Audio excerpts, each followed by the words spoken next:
Hello बच्चों, चलिए प्रश्न पढ़ते हैं। प्रश्न दिया है माइटोकॉन्ड्रिया में रसोपरासरण यानी कि कीमियो-ऑस्मोटिक परिकल्पना के संबंध में निम्न कथनों का अध्ययन कीजिए एवं सही कथन चुनिए।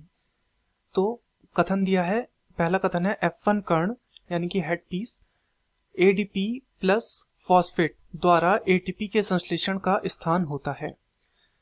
कथन 2 है F0 या F0 भाग उस चैनल का निर्माण करता है जिसके द्वारा प्रोटॉन आंतरिक झिल्ली से होकर गुजरते हैं।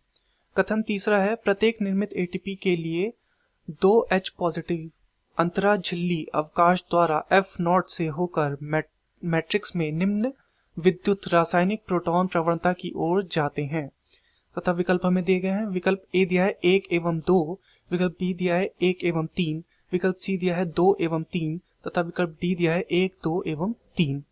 तो इस प्रश्न में हमसे एक जो माइटोकॉन्ड्रिया में जो रसोपरासरण की जो परिकल्पना है उसके विषय में पूछा गया है। तो इस प्रश्न की जो मुख्य अवधारणा है वो रसोपरासरण परिकल्पना के विषय में है। रसोपरासरण, तो ये क्या होती है रसोपरासरण? इस प्रक्रिया को हम चित्र के माध्यम से समझने का प्रयास करते हैं। तो ये संरचना कुछ इस प्रकार की बताता है। जो माइटोकॉन्ड्रिया में जो रसोपरासरण होता है, ये जो है ये है सिर संरचना है। ये कौन सी? सिर। और यहां पर हम मानते हैं F1 और यहां पर मानते हैं F0 और ये जो है ये है झिल्ली। इसमें क्या होता है, यहां पर ADP प्लस यहां पर एक फॉस्फेट जुड़ता है और निर्माण होता है ATP का और जो 2H पॉजिटिव यानी कि जो प्रोटॉन होते हैं वो प्रवेश करते हैं इधर की तरफ से। तो चलिए अब कथनों को देखते हैं। कथन में क्या क्या दिया था हमें। पहला कथन था F1 कण यानी कि जो हेड पीस यानी कि जो सिर होता है वहां पर ADP फॉस्फेट द्वारा ATP के संश्लेषण का स्थान होता है। तो ATP संश्लेषण कहां पर हुआ?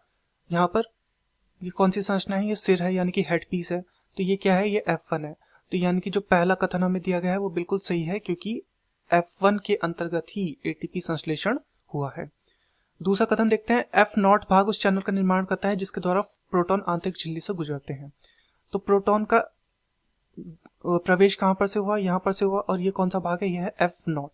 तो यानी कि ये जो दूसरा कथन है ये क्या है? ये दूसरा कथन भी सही है क्योंकि F0 भाग से ही झिल्ली, ये पूरी झिल्ली थी और यहाँ पर F0 भाग है और यहाँ पर से ये प्रोटॉन ने क्या किया? अंदर प्रवेश किया। तो ये F0 भाग से ही प्रवेश करते हैं। तो ये दूसरा कथन भी हमारा सही है। तीसरा कथन देखते हैं। तीसरा कथन है प्रत्येक निर्मित ATP के लिए 2H पॉजिटिव यानी कि प्रोटॉन अंतरा झिल्ली अवकाश द्वारा F0 से होकर मैट्रिक्स में निम्न विद्युत रासायनिक प्रोटॉन प्रवणता की ओर जाते हैं। तो यहाँ पे निम्न विद्युत रासायनिक प्रोटॉन प्रवणता है, यहाँ पे प्रोटॉन नहीं है तो बिल्कुल इस तरफ को ये गए हैं और यहाँ पर फिर क्या हुआ है? यहीं पर ATP का क्या हुआ है? संश्लेषण हुआ है। ADP और फॉस्फेट ग्रुप मिलकर, फॉस्फेट समूह के मिलने से ATP का संश्लेषण हुआ है। तो ये भी हमारा बिल्कुल सही है तीसरा कथन भी।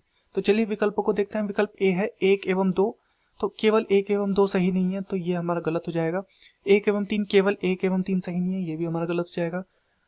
2 एवं 3, तो केवल 2 एवं 3 सही नहीं है तो ये भी हमारा गलत हो जाएगा। 1, 2, 3 तीनों ही हमारे सही हैं तो ये हमारा सही विकल्प होगा। तो दिए गए प्रश्न का सही उत्तर होगा विकल्प डी, 1, 2 व 3। मैं आशा करता हूं आपकी यह समझ में आया होगा। धन्यवाद।